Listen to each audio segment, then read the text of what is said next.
estava pastoreando sem a palavra de Deus. Né? Nós precisamos ter muito cuidado com isso, porque o pastor realmente ele é o pastor da igreja.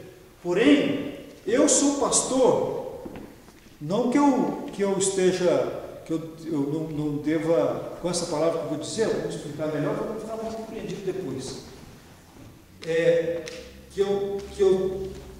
Eu sou uma pessoa independente, eu sou um pastor independente, eu não devo satisfação nenhuma, eu vivo minha vida cristã do jeito que eu acho melhor. Eu falo assim, quero dizer o seguinte, eu sou um pastor de mim mesmo no sentido de quê? Que eu preciso estar sempre organizando minha vida. Pastoreando a si mesmo. Exatamente. Reparando minha vida, olhando no espelho, que é a palavra de Deus, e me levar para águas tranquilas, me levar para a palavra de Deus, me corrigir, entendeu? Então é nesse sentido. Então, eu fico imaginando como é que a pessoa consegue, que o sumo sacerdote aqui conseguia pastorear sem a palavra de Deus, que ela estava sumida, né? Aí o rei achou, eles acharam, levaram lá para o rei, aí o rei pegou e reuniu o povo todo e restaurou tudo. Depois que ele deu a palavra de Deus, ele viu os seus pecados e viu que o povo, a nação estava em pecado. E aí, o que mostra o pecado? Por que às vezes nós vemos as pessoas assim no mundo, vivendo no pecado, e aquilo vai só aumentando, vai ficando, e aí a pessoa sofrendo, e a gente olha e vê que é por causa do pecado. Mas por que essa pessoa não enxerga que o pecado não está fazendo bem, está fazendo mal? Entendeu? Por que isso? Porque a pessoa não tem palavra, não tem Bíblia, não tem palavra de Deus, está igual o sacerdote Ilquias aqui, que estava pastoreando sem Bíblia. Aí o que acontecia? Não se enxergava o pecado na nação, não se enxergava o pecado nas pessoas. Quando nós olhamos para as pessoas e vemos que elas estão vivendo em pecado, a única coisa que nós temos que fazer é dar um jeito de encontrar uma brecha de levar o conhecimento da palavra de Deus para aquela pessoa, porque ela não sabe, ela não percebe. Na verdade, às vezes sabe que está em pecado, só que ela não percebe a dimensão daquele pecado, aquela coisa ficou comum. E é o que acontecia com Israel. E daí, quando o rei Josias foi e trouxe o despertamento do avivamento na nação, o povo se arrependeu, e aí aconteceu o avivamento. O parágrafo 2, eu quero só ler a última frase aqui, do parágrafo 1 aqui, diz o seguinte: por conseguinte, nenhum avivamento é possível sem o retorno incondicional à palavra de Deus. Nosso retorno à palavra de Deus tem que ser incondicional. Aí vai acontecer, né? Às vezes a gente vai para a Bíblia, a gente começa a ver algumas coisas, ler algumas coisas, a palavra começa a mostrar para nós algumas coisas da nossa vida que está errado e tal, e a gente fica querendo, peraí, eu vou encontrar um outro texto aqui que não me aperta tanto, né? Eu vou encontrar um outro texto aqui que me deixa mais confortável. Não acha, porque a Bíblia toda ela é um contexto só, ela nunca se contradiz.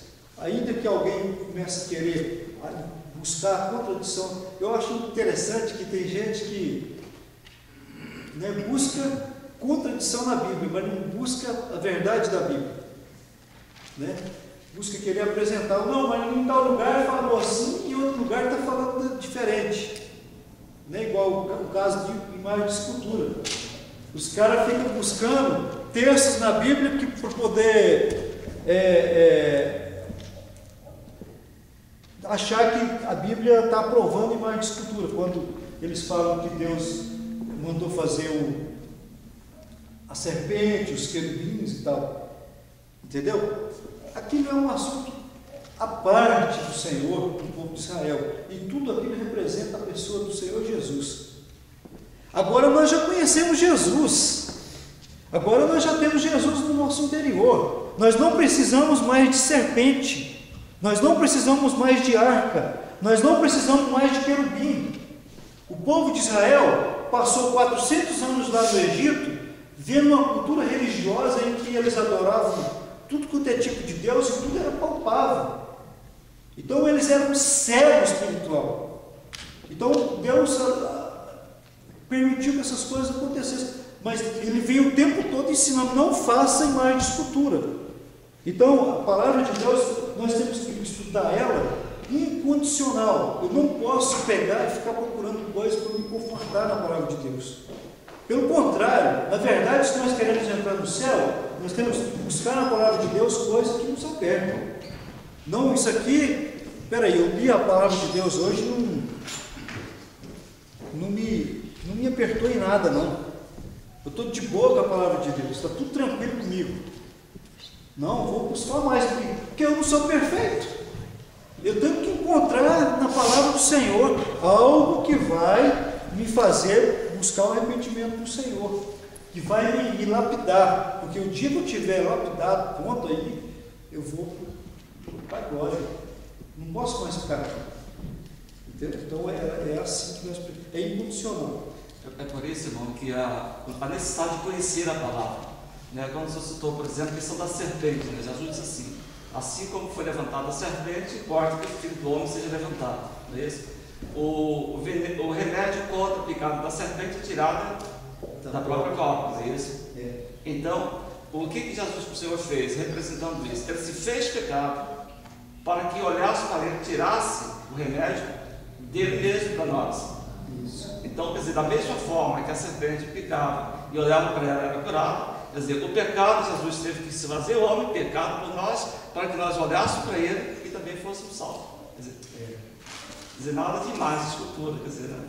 Tem nada uma coisa com a outra. Aí as pessoas faltam de ignorância na palavra do Senhor. Ficam tentando buscar conforto na palavra de Deus. A palavra de Deus não é para nos confortar, não. A palavra de Deus é para nos levar para perto do Senhor. E ela diz: sem santidade ninguém verá o Senhor. Deus é santo. Então, nós precisamos ir nos santificando dia a dia para nós nos aproximar do Senhor. Quando a palavra de Deus é ensinada, aqui no segundo parágrafo nós vamos ver: os judeus haviam apostado de sua fé e se rebelado contra o Senhor. Por causa disso, Deus os expulsou de sua boa e ampla terra, exilando-os em Babilônia. O povo de Israel viveu em desobediência à palavra do Senhor desde o reinado de Salomão.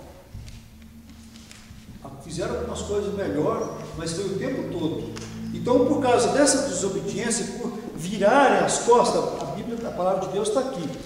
E aí, em vez de eu pegar e deles ficar meditando e buscando, como o Senhor falou lá em Deuteronômio mesmo, né?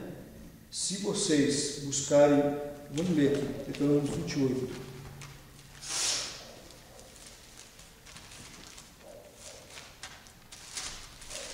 Quer achar mais rápido aí?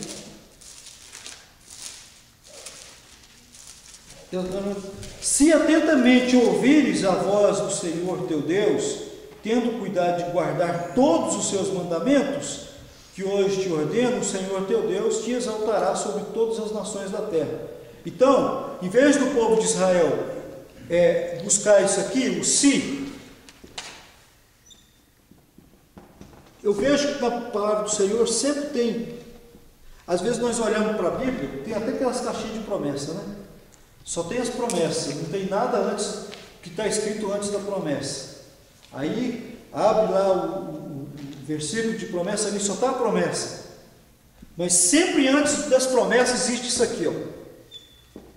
Se estiverem atentos à palavra do Senhor, o Senhor tem compromisso em cumprir as promessas dele com nós, só enquanto nós temos compromisso em viver a palavra dele, em viver o que ele pediu para nós. Que promessa tem uma condição. Exatamente. Entendeu? Toda promessa tem uma condição. A partir do momento que Israel virou as costas para a palavra de Deus, Deus não mais tinha compromisso em cumprir o que prometeu para eles.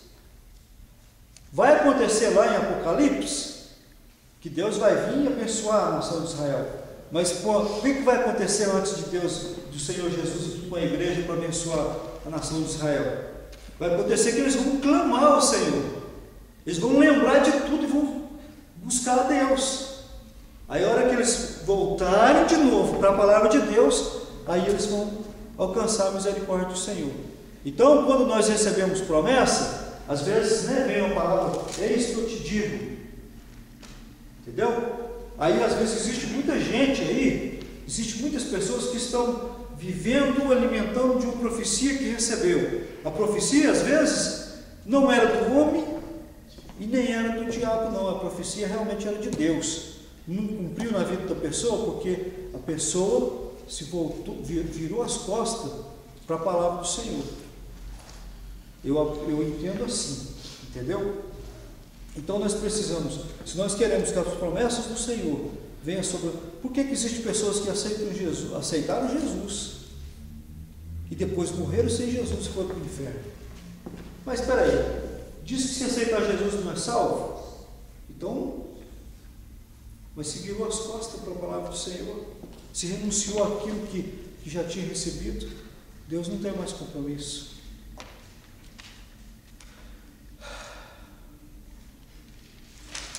Vamos concluir a lição aqui. Então, acho que nós conseguimos aqui eu quero perguntar para os irmãos se os irmãos compreendem isso aqui. O que a igreja do Senhor, na atualidade, precisa buscar um autêntico avivamento espiritual? Quem acha que isso está certo? Concorda com isso aqui? A igreja do Senhor precisa buscar um avivamento, um autêntico avivamento espiritual. Está correto isso aqui?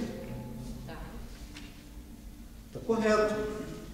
É isso que nós temos que aprender, que a compreensão que nós precisamos ter de avivamento é isso. Que nós precisamos buscar um autêntico avivamento espiritual, que é buscar viver aquilo que o pastor Heraldo falou aqui hoje. Buscar viver, vamos trocar avivamento por isso. Buscar viver a palavra de Deus. Entendeu? Autêntica. Não para nos confortar, mas para nos corrigir, nos edificar e nos levar para a presença do Senhor. O que nós precisamos saber nesse conhecimento dessa lição hoje? Que um genuíno avivamento gera mudança de vida. Então, se somos avivados, se estamos vivendo a palavra de Deus, que a palavra de Deus está, o que vai acontecer em nós? Vai existir mudança de vida em nós. Se não sapateou, pulou, gritou, falou em língua estranha e tudo, mas não existiu mudança de vida depois que sai da porta ali para fora, não é avivamento. A palavra de Deus não está sendo viva no interior da pessoa. Então, isso que nós precisamos saber nessa lição. Toda essa lição, tudo que nós falamos aqui, 1 hora falando, é para saber disso.